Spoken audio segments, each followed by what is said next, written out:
hello. Okay, so happy Monday. Oh, do you know what? My light's facing in the wrong direction. Hang on a second.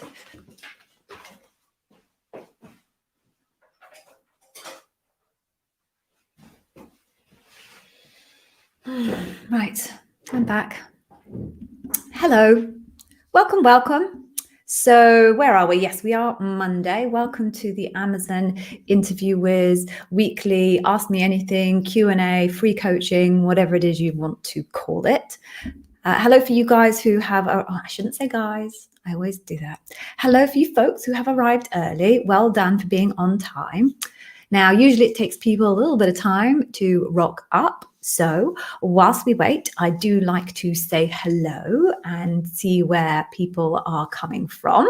And quite often people are coming from the same place. So they say hi to each other in their local languages, which is always fun. So I can see there's a few of you there. So please do, first of all, say hello and let me know that you can hear me. And I would then love to know where it is that you are coming in from. So say hi, or at least let me know you can hear me. That would be great. I mean, at least no one's typing that they can't hear me. So that is probably a good sign.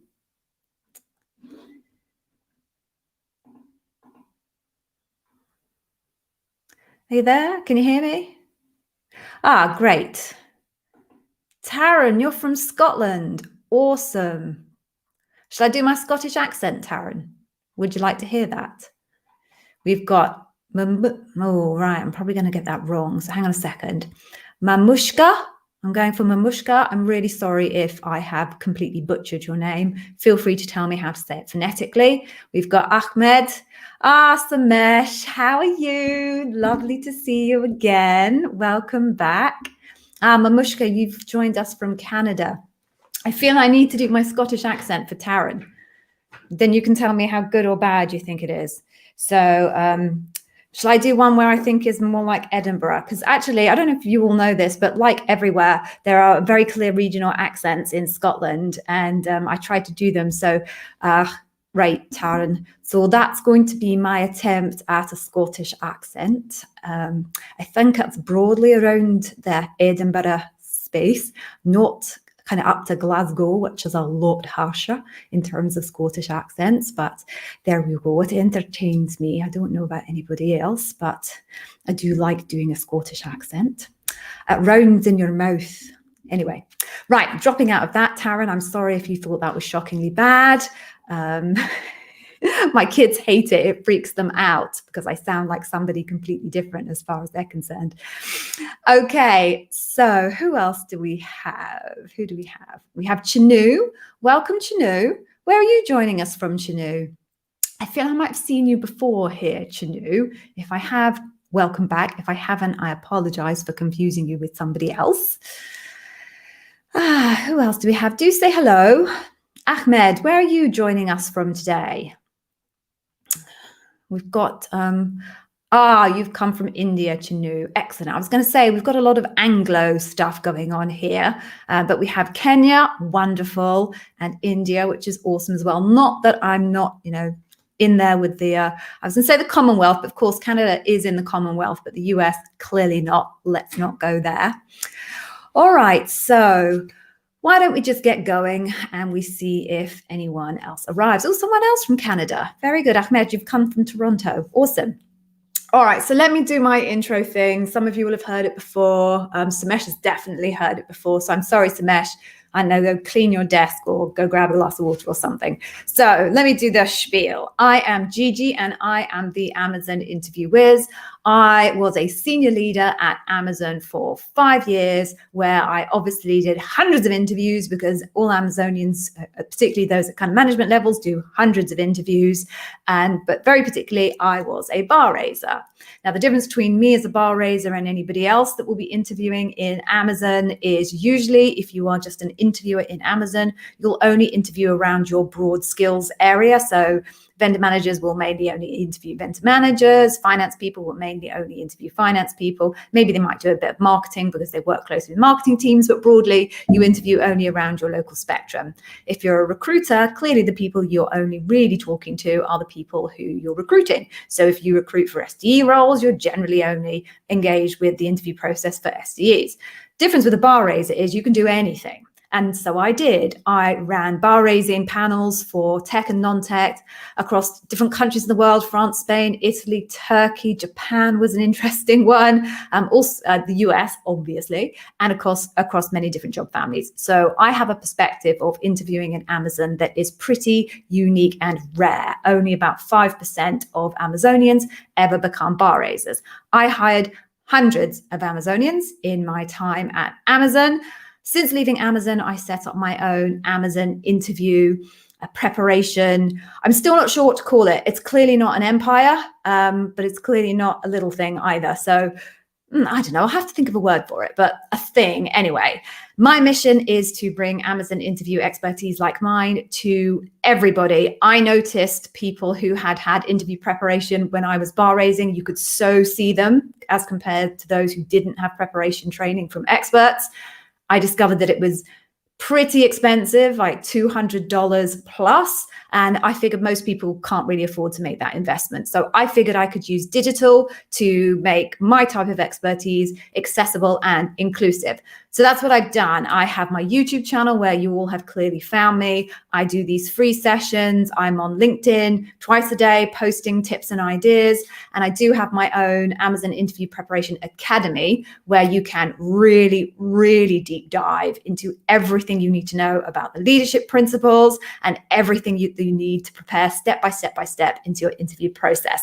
And I will, if you stay until the end, give you an incredible freebie from my academy, which I promise you will absolutely love and will be able to make very actionable use of, because what's the point in having a freebie if it's not actually actionable? So the way this is going to work today is I am going to ask you to write your questions down the little comments panel on the right here. I will try and pick questions that I think are going to be useful, insightful for everybody. What I cannot do, and I apologize up front, is if you have very specific questions, particularly technically related questions to your role. There are about 300 different job families in Amazon, and no one individual can be an expert in all of those. So if you're asking me something very specific about the technical nature of your interview or what might be covered, chances are I won't be able to answer it. So I might find myself skipping over questions. If I don't reach your question, that's why. It's not because I don't like your name or your picture. It's because it's just too specific and technical for this particular session. Okay, so with that in mind, what else do I need to tell you? If you are actually a watcher of my channel and you'd like to make your life a little bit easier, I have created a whole set of notes for my channel, every single video, which you can buy for $10.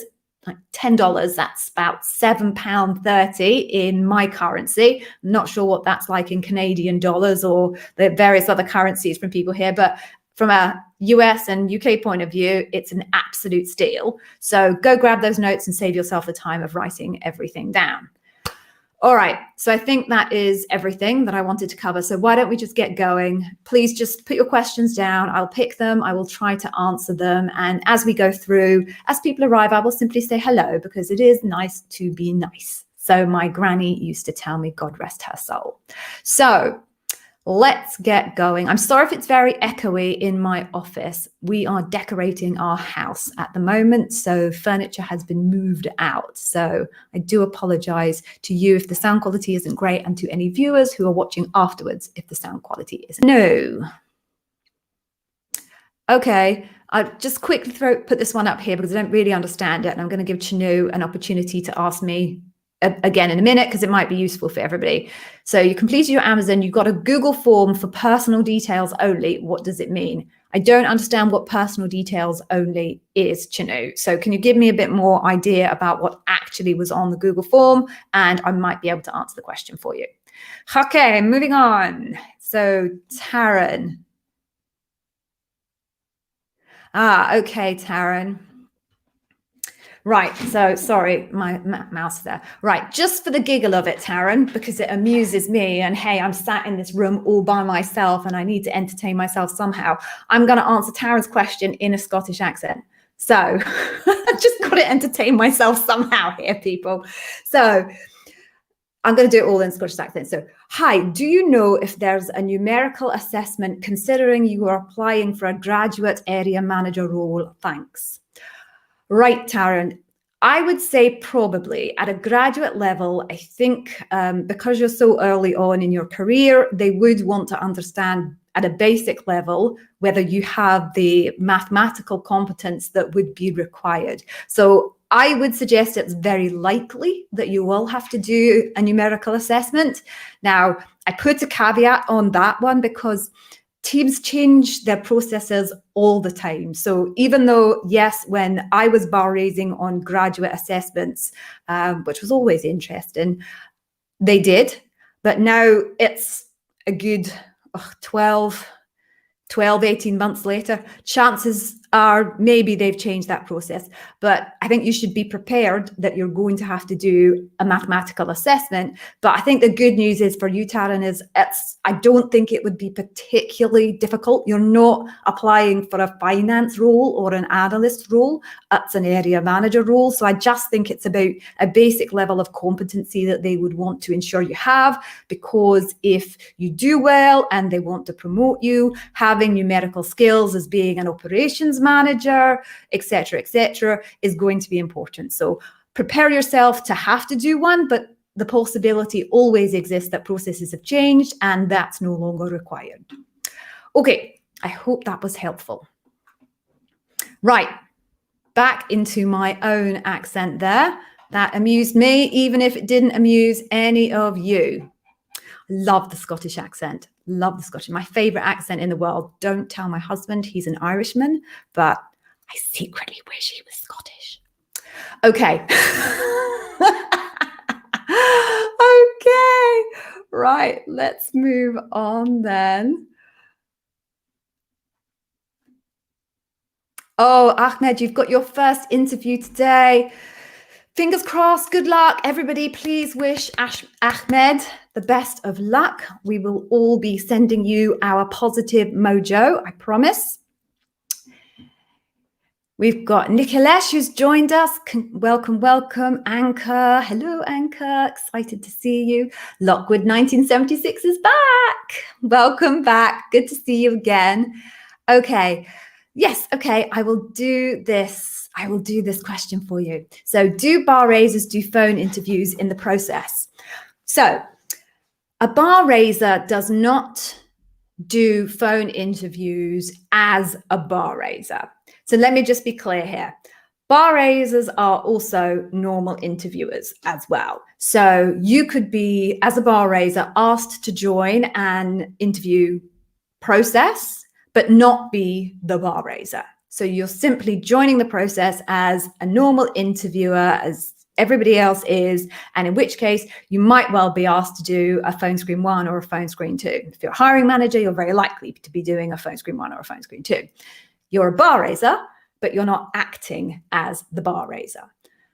The person who is acting as the bar raiser only joins the process at the very end, in the final stages, in the debrief. Now, the overwhelming majority of people are going to get a bar raiser interview them in their final round. There are teams I know that are trialing a process of not having a bar raiser at all in the interviews, but only having the bar raiser at the debrief, who will then facilitate the debrief itself and consume the data as provided by all of the other interviewers in order to make their assessment. They aren't part of the actual interview process and therefore don't gather their own data. Now, that's something that's been trialed on and off for quite some time. I have not yet seen it scaled. I've certainly not had very many of my candidates come tell me, I think I had one, very many of my candidates come and tell me that they didn't think they had a bar raiser on their panel. Now, obviously, sometimes it's very hard to tell whether you do or you don't, but the vast majority of people will get a bar raiser, and they'll get them in their final round. You may well get someone who is a bar raiser in your early phone screens, but they won't be acting as the bar raiser in your early phone screens. I hope that helps. Okay. Right. Okay, so Chanu, you've kind of clarified a bit, but not a lot. So you've got a Google form to fill in some details. It depends on the nature of the details, Chanu. So if the Google form is just filling in information about your feedback on the interview process and whether you enjoyed it, etc., it doesn't mean anything because everybody gets that. If you've got a Google form asking you for specific information in terms of references, salary expectations, location preferences, etc., that means something else entirely. So it matters materially what exact information is being asked of you on that form. Okay. Okay, Jasir. Hey, welcome back. Welcome back. Nice to see you again. Okay. Is it appropriate to move the joining date after the offer has been signed, or would this leave a bad impression with the hiring manager? Look, people's lives happen, Jasir. If you've got a really good reason why the original date that you committed to isn't going to work for you, then just have a conversation with the hiring manager and explain it. Is it going to leave a bad impression? I think it depends on what the reasons are. If it's a lame reason, then maybe. If it's a very good reason, then maybe not. Clearly, they're going to be desperate for you to join. So if you do need to move it materially, and I mean more than just a couple of days, my suggestion is you think about making an offer to be able to do a slow ramp launch. So instead of joining full-time on day X, which is the date that you think you can do, which is X many days after the original, why don't you suggest that maybe you could still join on the day you committed to, but you'd only be able to work 2 hours a day or something like that until the date where you're actually able to get going full-time properly. That's quite often quite a nice compromise because the manager really needs you there. They've probably been looking for you for a long time. And if you want to be able to just take the edge off the impact of that, then maybe thinking about some flexibility and how you could offer that as a little bit of a compromise might be useful for you and might be useful for them. Okay, I hope that was helpful. I'm going to try and hide that. That's not working. Oh dear, I'm having trouble with my mouse. It'd be typical that my mouse would fail live. I think I'd better charge this soon. Okay.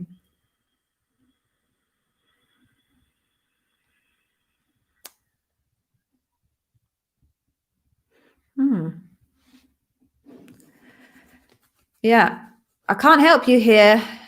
I'm going to go for Nikhilesh. Sorry if I've pronounced that wrong.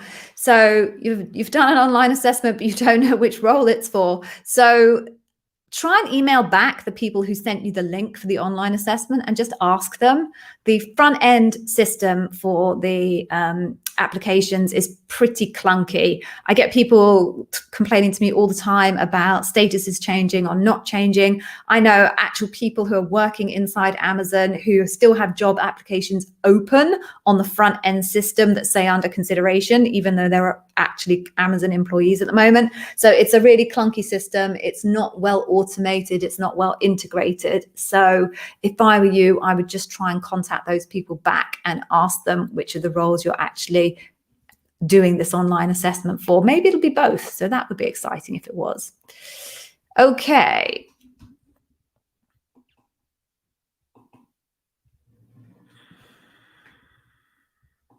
Right. So let me see what else I can find here. All right. So you've been emailing the recruiter, but there's been no response. What should you be doing? Just do the assessment. And then if you pass, hopefully it will become clear which of the roles it is that you've been taking forward for. And if you decide it's not a role that you want to do, just withdraw your application. That would be my suggestion. Okay.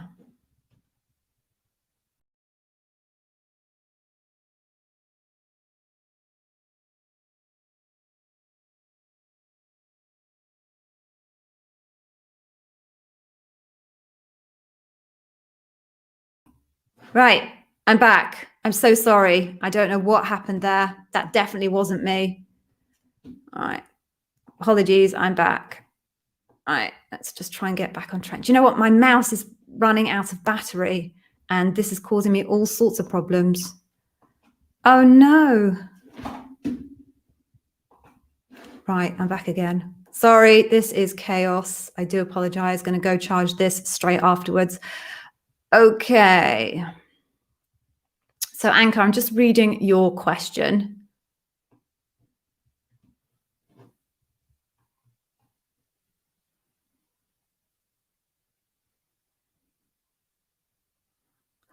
Okay, so this is quite a long one from Anchor, but it amounts to, you have the minimum experience for the role you're applying for, but if you're able to convince them on the leadership principles overall, will that do it? So yes, if you are able to convince them that you raise the bar on the leadership principles and you meet the basic requirements on a skills basis of the role, then yes, there should be no reason that you can't get hired. They're looking for someone who has the skills, the technical capabilities, which hopefully is covered off by meeting the minimum experience requirements. And then your job after that is to raise the bar on the leadership principles. Now, obviously, I can't guarantee those two things, but ultimately, as long as you have the skills, tick box there, the job for you is to raise the bar on the leadership principles with your examples at interview. Okay, moving on then.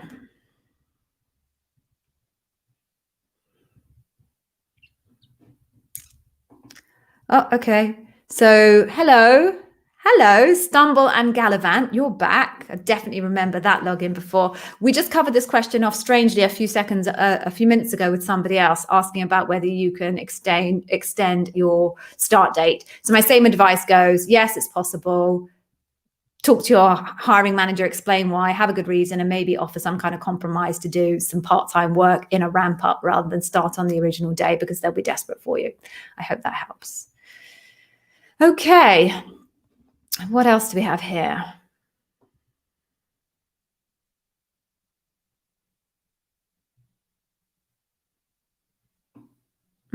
Okay. Hey, Edwin, how you doing?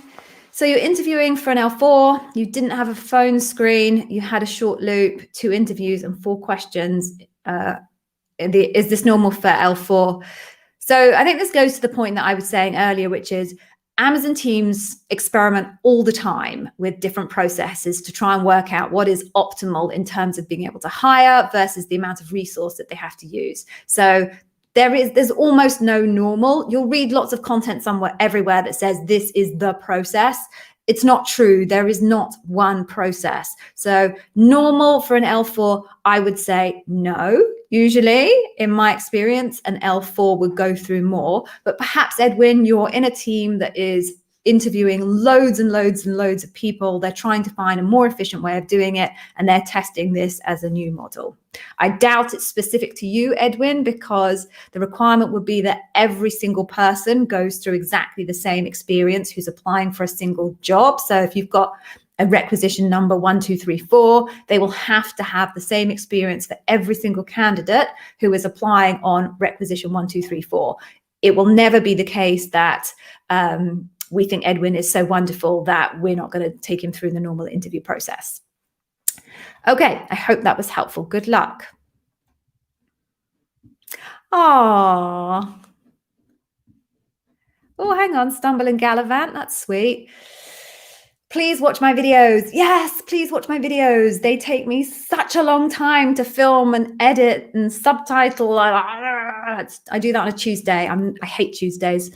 And you got an offer. I don't know if I knew you got an offer, Stumble and Gallivant. So I apologize if I've done this once before, but I'll do it again just in case I didn't know. Yay! Congratulations. Amazing. Great job. Congratulations. It's not an easy thing. It's a real achievement to get an Amazon offer. Congratulations. You should be very proud. Okay, so. Okay, moving on then. Oh, Taran, I've just caught up with your comments on my Scottish accent. I'm glad it was not subpar, or I would have really humiliated myself in front of anybody who's viewing in Scotland. Okay. Let's see what else we've got here. Okay.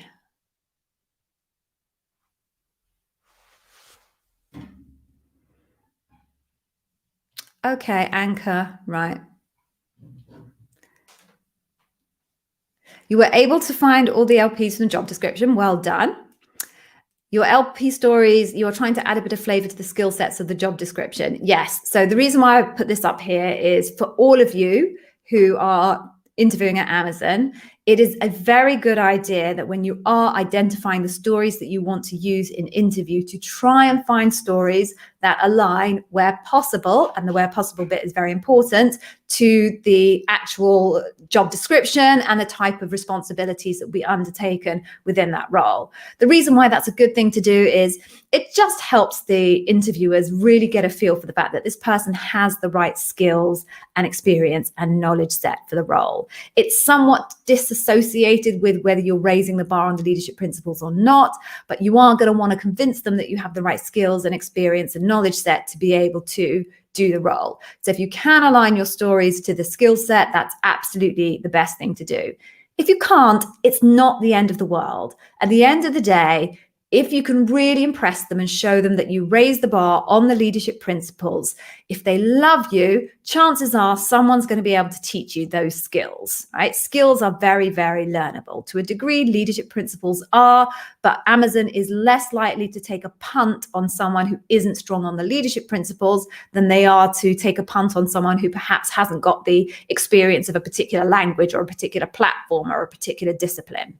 So if you can, try and align your stories to the skills and responsibilities required for the role. That will really give you a very good grounding. Okay, moving on then. What else do we have? Yes, okay. Hey, Spencer. My brother's called Spencer. That's a bit weird.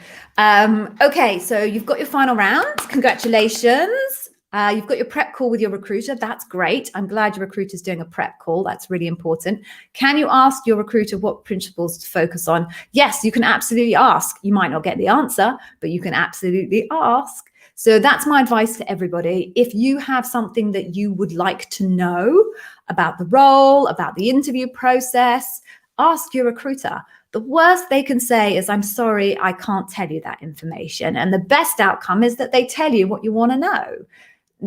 They're never going to document or tell the bar raiser or the hiring manager, oh, Spencer asked me what the leadership principles were. How outrageous. That's not going to happen. If you ask it and they decline, they will never mention it again. So Spencer, I would definitely say, ask the question. The worst that they can do is say no. Good luck, Spencer.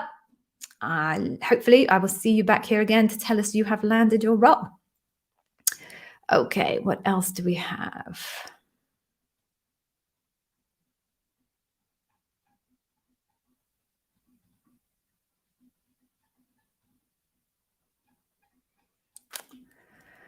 Oh, someone's got their final round in about 5 hours. Any help for nerves? Yes, I do have help for nerves. Go to my YouTube channel. There is a video on there specifically about how to deal with nerves. Highlights from it, if I can remember, because I did it a while ago, was tell your interviewer that you're nervous. I think it's good to just get it out there, because then you aren't spending all of your time cognitively trying to manage your physical responses to being nervous. And they, on the other hand, won't be watching the sweat pouring down your face thinking, are they nervous or are they about to have a heart attack? So just get it out there is one thing. Second thing to remember is that person really wants you to do well. Interviewing takes up so much time and effort for an Amazonian that they go in there really, really hoping that their time is going to be very, very well spent. So just try and remember as you go in that that person's on your side. They're your friend. They really want you to do well. But go check out the video now. It's a lot more detailed than that, but I think it would be very useful for you. Good luck. Okay. Okay. What else do we have?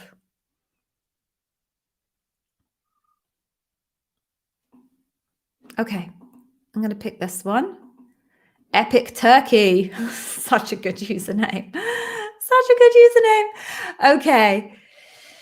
I know you said secondly, but I'm not going to answer your first question. I'm going to cover this one off because I think this is going to be useful for most people. So, can different interviewers ask you the same question or evaluate the same leadership principle? So, in terms of, I'll go in reverse order.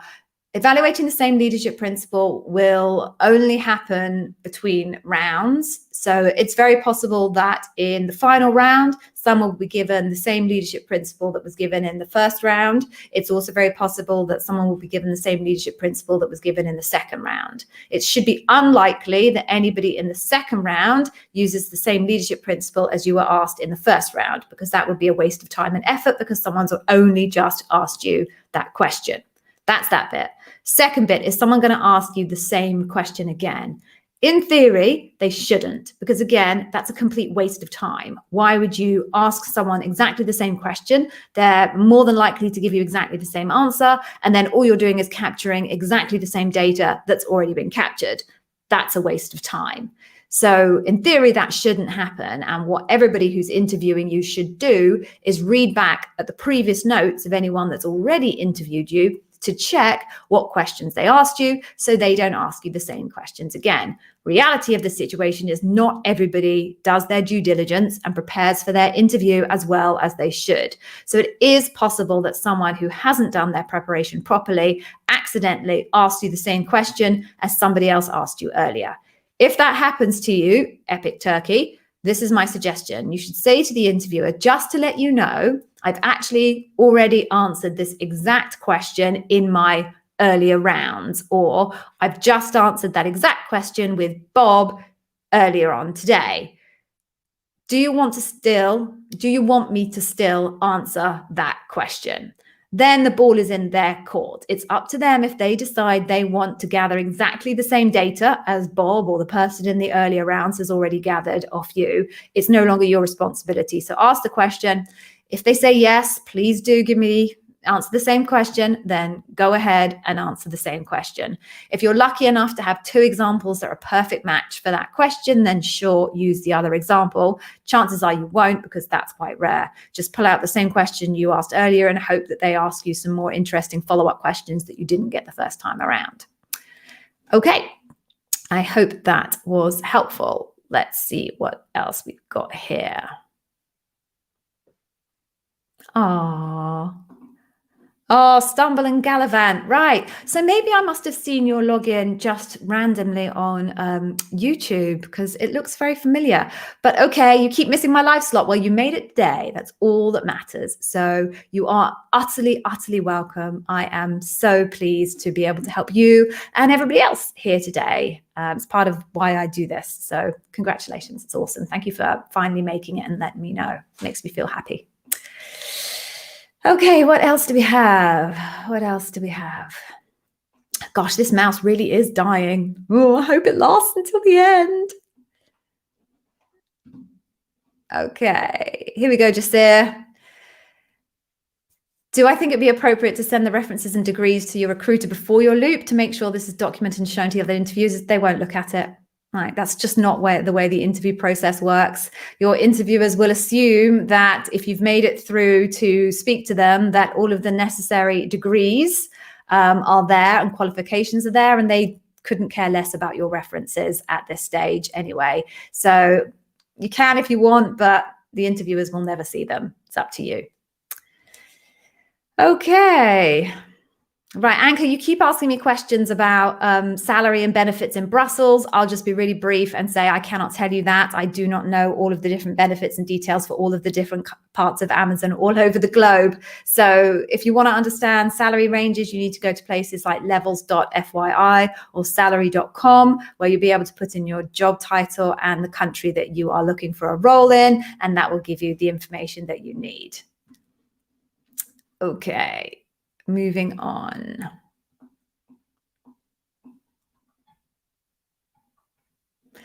Okay, yeah, this is a good question. So, Taran, you're a grad. Yeah, okay. Oh, you're an Amazon warehouse operative. Do I have any advice on how you link your answers to some of the principles? So, Taran, definitely see if you can identify any links between what you've been doing in the actual Amazon warehouse operations role with the leadership principles. I'm sure there are loads of examples about ownership and delivering results and earn trust and all of those that you will be able to find in the work that you've done to date with Amazon. If there are leadership principles that you simply cannot find matches for in the work that you've done to date with Amazon, you are free to go back to your education background and see if there are examples that you can come up with there. I do also have a video on this specifically for graduates in my YouTube channel, so do go check that one out. I explain there in quite a lot of detail what type of examples you can use and how to correlate between your experience in university, college, whatever it was, with the leadership principles and the language in the leadership principles. So go check out that video. That will definitely help you. Okay, let's see what else we have. Oh, Harsha, hello, welcome. Right, so let's just quickly do this. So no, I can't tell you exactly what to focus on for an area manager interview for a recent grad. What you need to do, Mumaksha, is look at your job description and break down your job description line by line to try and get your head around which would be the key leadership principles. I mean, in the main, job descriptions are quite different between different roles. Area manager ones I know are very similar. So if I had one, I could probably break it down for you, but I don't know them all off by heart. As you can imagine, there are so many thousands, hundreds of thousands of different job descriptions for Amazon, and I haven't memorized them all. So go and check out your job description and try and just dig into it and see if you can identify some of the key leadership principles there. Okay, so are there any other questions? I'm just going to flick back up and see if there's anything that I missed that I can cover off that would be useful for everybody. As I said earlier, try not to answer questions that are so specific that no one else can get any use from them. Don't think there's anything that I've missed.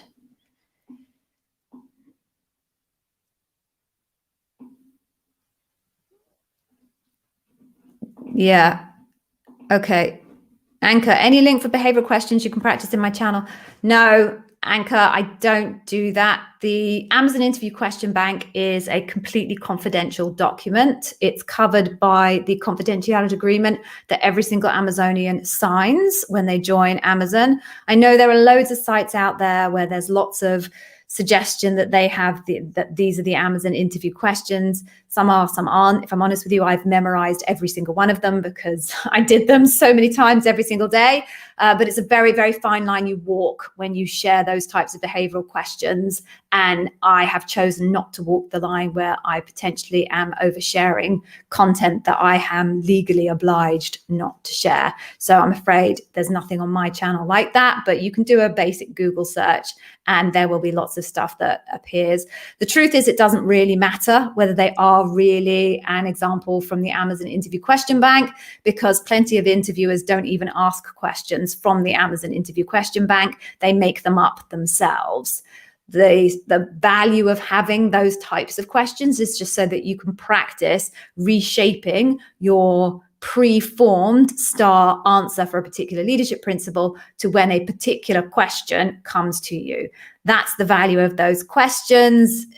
There's no point in hoping that those questions are going to help you predict what questions you're going to get at the Amazon interview, or for you to be able to come up with examples for all of them. There are now 148 different questions in the Amazon interview question bank.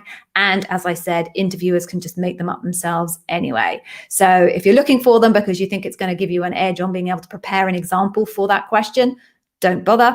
If you're looking for them just to help you learn how to reshape your answer, then pretty much any sensible sounding question, behavioral question that you find anywhere on the internet is going to be useful to that end. So I'm sorry, you can't get it from me, but you can get anything that is practically useful pretty much anywhere on the web, given the constraints that I just explained to you. Okay. What else do we have? Yeah. Yeah. Okay, Anchor, this is a good point. I'm going to give you this one. So you've got 10 years work experience. Oh, you're a baby. I'm just really old.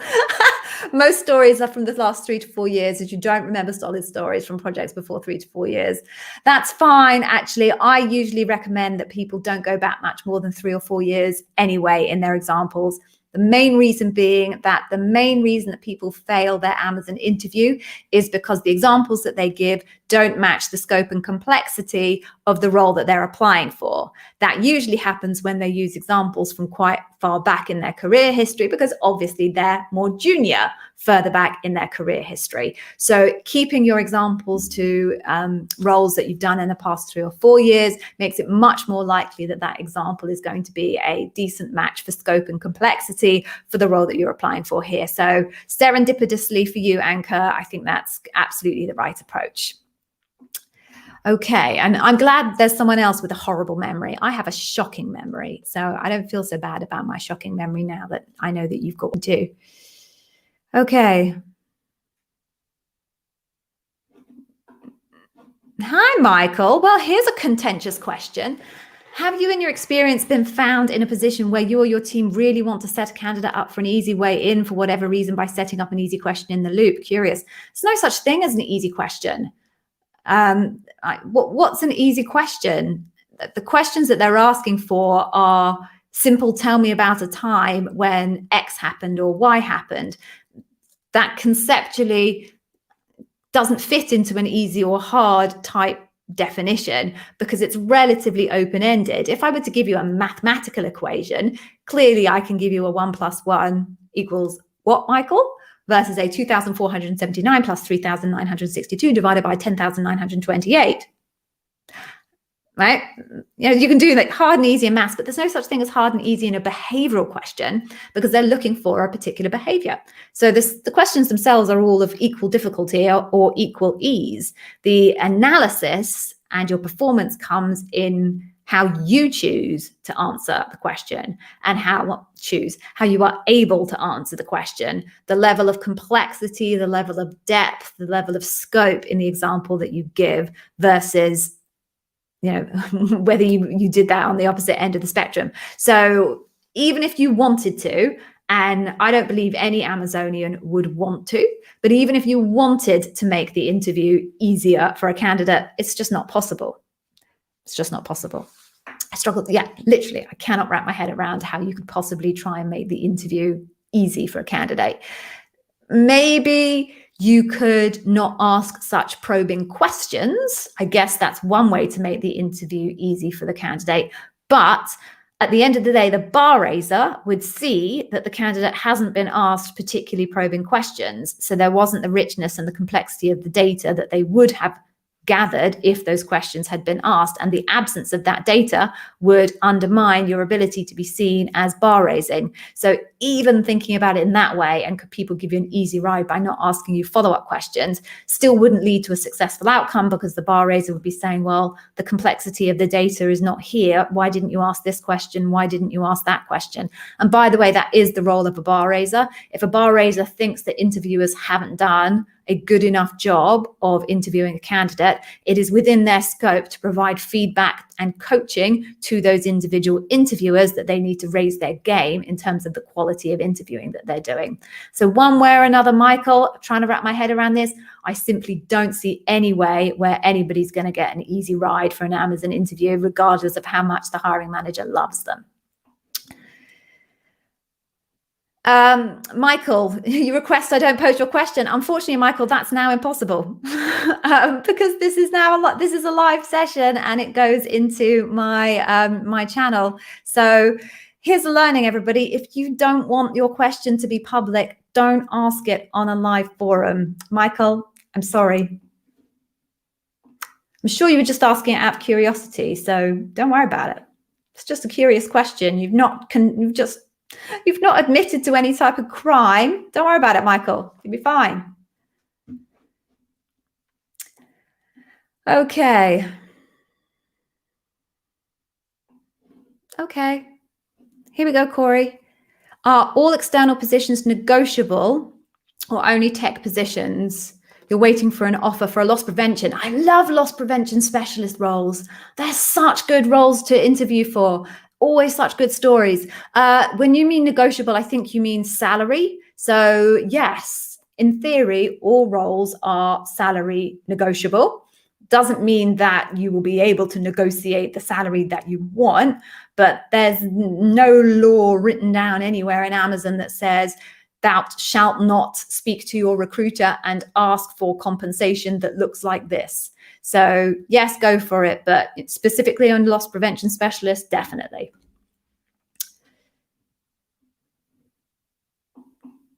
Okay. Mamushka, okay, you want to know what my interview preparation masterclass provides you with?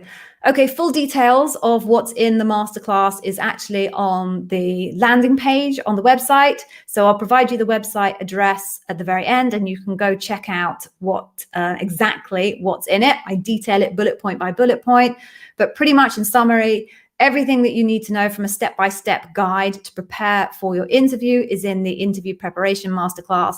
It covers how to deal with introductory questions like why Amazon and tell me about yourself. It covers the STAR and STAR-E model and how exactly you use that model and exactly what data that you should put into each of those steps. It covers how you identify which are the key leadership principles from your job description. It covers how many examples you need to put together and gives you a nice model of how to use it. It covers how to talk like an Amazonian so you can impress your interviewer and make them feel like you're already an Amazonian. It covers off how you try and prepare for follow-up questions and gives you some examples of the types of follow-up questions you might get so you can practice those. It gives you examples of how to deal with question time, your time to ask questions, who to ask what types of questions from, be it the interviewer, the hiring manager, the bar raiser, or a random peer. So it just covers off step by step exactly how to prepare for the interview. What it doesn't do that all of my other leadership principle masterclasses do is really, really microscopically break down every single leadership principle so that you understand them inside out and are able to identify the best examples from your career and exactly what you should say about that leadership principle in your example. The interview preparation masterclass, which is only $40, does not cover off leadership principles, but it covers off all of that other stuff that I just explained to you. But if you didn't hear all of that, it's all on the website, I promise you, and I will provide the link to that at the end. Okay, what else do we have? Man, I'm really hoping that this mouse makes it all the way to the end.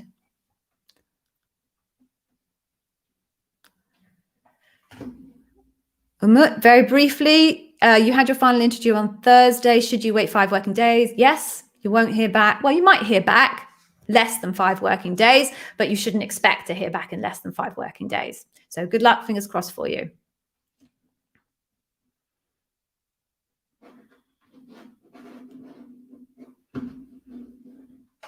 Oh, the mouse. This is terrible. This is the problem with wireless mice, people. One should be prepared. I was not.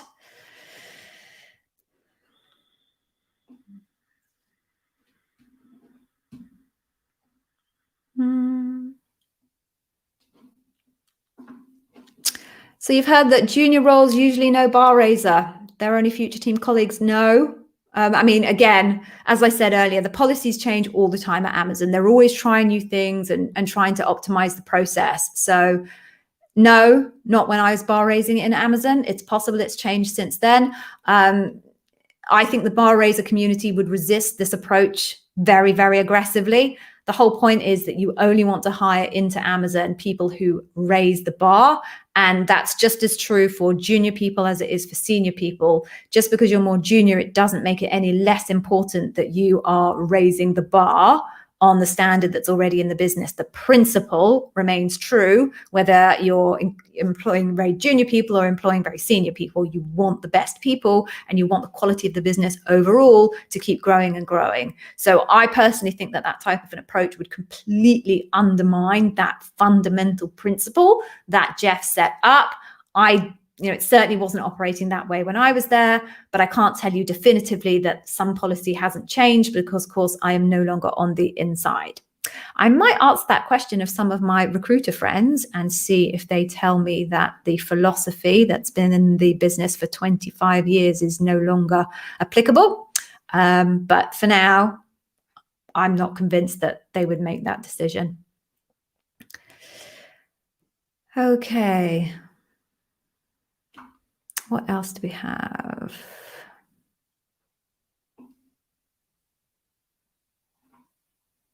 All right, Umut, I'm going to cover this question off. Okay, if they don't want to hire you, okay, but they know your passion. Passion is not relevant, but okay. Can they evaluate for another position? Okay, so no one gets hired in Amazon for their passion. Sorry. Obviously, I see all of this stuff all over all over social media that you should hire for passion. No, sorry, passion doesn't deliver results. Amazon hires for people who can raise the bar and deliver results because you want someone to actually do the job. Now, what could happen, Umut, is that they may decide two different things, I suppose. One, perhaps you aren't raising the bar, but they think that you are a strong candidate for a more junior role, in which case they might see if they can transfer you onto a different rec, particularly if that recruiter is hiring for more junior and more senior roles. They might be able to identify a different role that they think is more appropriate for you. Will you have to go through a full loop again?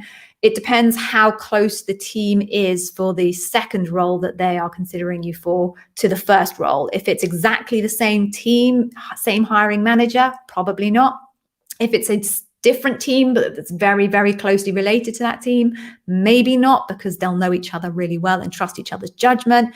If it's a team that's quite well removed from the original team, possibility is that you'll have to go through some kind of interview process again. That could be a full process or it could be a mini loop. Okay, so that's if they think that you're a good Amazonian, but at a lower level. If they think you are raising the bar at the level that they were interviewing you for, but they don't think you're right for that role because you aren't raising the bar on the very specific leadership principles that are most important to them, then again, it might be that the recruiter is able to pass your details on to another recruiter for a different role that maybe leans more towards the areas where you were showing strength in that particular interview. But everything that I said about the more junior role still applies. You may or you may not have to go through a full interview process.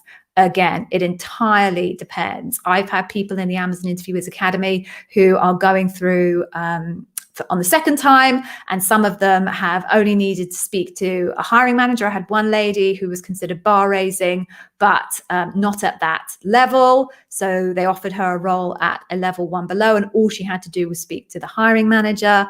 I've had other people who are going through a second round of interviews, having only just been interviewed back, say 6 months ago, and they're having to go through the whole thing again. So it depends entirely. There is no one rule in Amazon, and that's a really important thing to remember. It's easy to read all the content on the internet where people say this is the process and this is how it happens and this is what they do. I'm telling you, God's honest truth, it is not that simple. There is far more variety than anyone realizes. The problem is most of those people don't have visibility of that variety because, as I said at the beginning, they've only been interviewing in their own little part of the world. It's only once you get to something like a bar raiser role where you have visibility of all of the different functions, all of the different business units, tech, non-tech, different countries around the world, where you realize there's actually quite a lot of deviation. Okay. Let's see what else we have. Just a time check. We've got a few more minutes.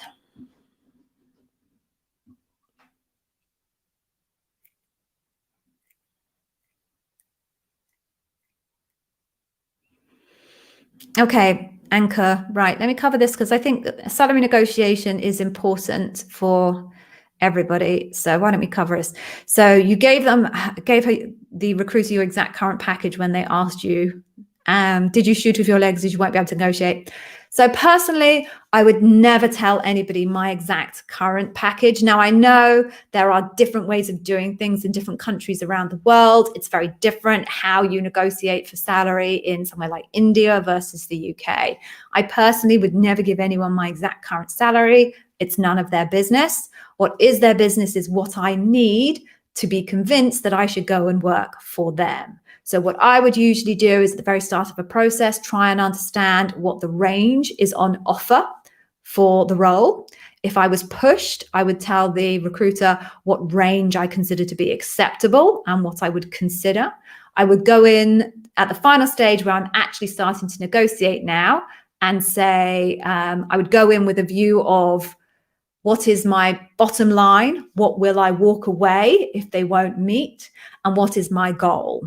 So at the beginning of the process, the recruiter only knows my range, and only at the end do I know what is going to be my goal and what is going to be my bottom line. So that would be my recommendation when it comes to the whole end-to-end process as far as compensation is concerned. Okay.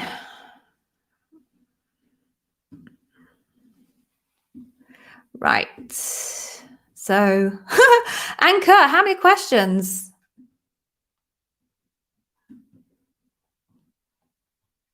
Okay, Umut, I'm going to do this one. Okay, I'm going to try and do this one if my mouse will cooperate. There we go. Should you write a thank you note after panel interviewing for hiring manager? So, man, I know there's so much about this on social media about the value of thank you notes. So I do have, funnily enough, a video about this on my YouTube channel. Surprise, surprise. There's very few questions that anybody asked me that I haven't already got a video for. This is how it works in an Amazon context. A thank you note to an Amazon after an Amazon interview is not going to make an ounce of difference as to whether they hire you or not. The reason being is Amazon is very, very clear on what it is that they need in terms of data to meet, should I say, to raise the bar for a role against the leadership principles. So no thank you note is going to change the data that you provided in your interview. It's only that data that is permissible. Yes, I mean, they can bring in data from previous interviews, but it is only data gathered in interview that is permissible in the debrief where the decision is made to hire you. So a thank you note is not going to make an ounce of difference in an Amazon interview. Now, I know there are other hiring managers out there on social media who say that made all the difference for them and it showed the person's commitment and passion. Maybe that's true for those organizations. I'm a little bit worried about how they choose to hire if that is true for their organizations, but fine, that's their choice. But it's definitely not true for Amazon. Now, that doesn't mean to say, Umut, that you should never send a thank you note. There was another great big firestorm on LinkedIn where some interview coach, Canadian, I think, told people that they look desperate if they send a thank you note. That's not the case either. No one's going to say you look desperate because you were polite and said to somebody, thank you very much for your time. Amazonians put a lot of effort into interviewing. So thanking somebody for their time is in no way a sign of desperation. If you would like to send a thank you note, it is polite. It is nice. There's nothing wrong with that. But don't send it hoping that it will make any difference to the outcome, because it absolutely won't. But at the same time, do not worry that it will have a negative impact on the outcome, because for exactly the same reasons that it won't have a positive effect, neither will it have a negative effect. Okay. Right. So I think we are there now. Let me just see if there's one more question. I'm hoping my mouse will last long enough. Okay, yes, Ezra. Let me just answer this one, and then I'm going to go charge my mouse. So can your interviewer view the questions you gave, answers you gave in a previous interview? So that depends at which stage you're at. So if you are interviewing at phone screen, yes, across rounds is the better way of saying it. If you, your answers will be recorded from each round. So if I'm in round 2, if you're now in round 2, your interviewer will have been able to look back at round 1. If you're in final round, your interviewers will be able to look back at round 2 and at round 1. If you're in final round and you're having your day of loop, which is one after another, then interviewers will not be able to see your answers from a previous interviewer, because at the final round, you're not allowed to see anybody else's data until you've decided whether you want to vote inclined to hire or not inclined to hire. So only between rounds will interviewers be able to see questions and answers from previous interviews. They won't be able to see it if you're between interviews in a final round. Okay, I hope that answers that question. So right now we are at time. So I said to you all I was going to give you an awesome freebie. So I absolutely am. If I can get my mouse to behave. All right. Oh, hello. There we go. Please do go check out the Amazon interviewwizacademy.com. There you will find a completely free customer obsession masterclass for your pleasure.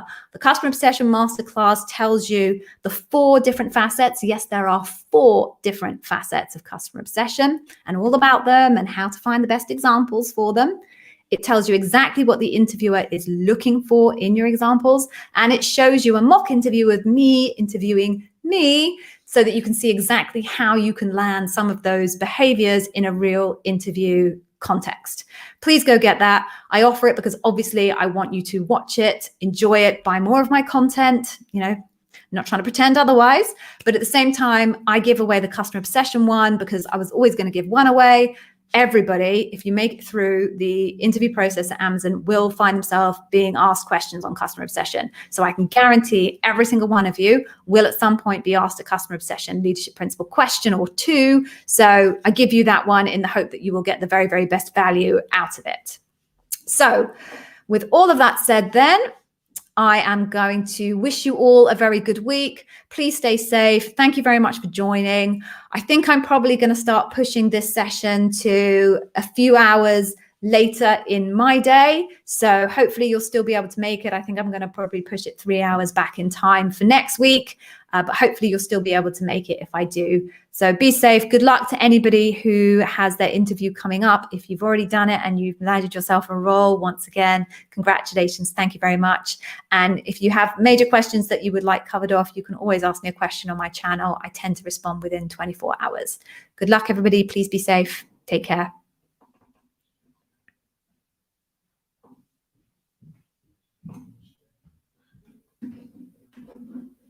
I'm going to try and end the broadcast, but my mouse isn't working.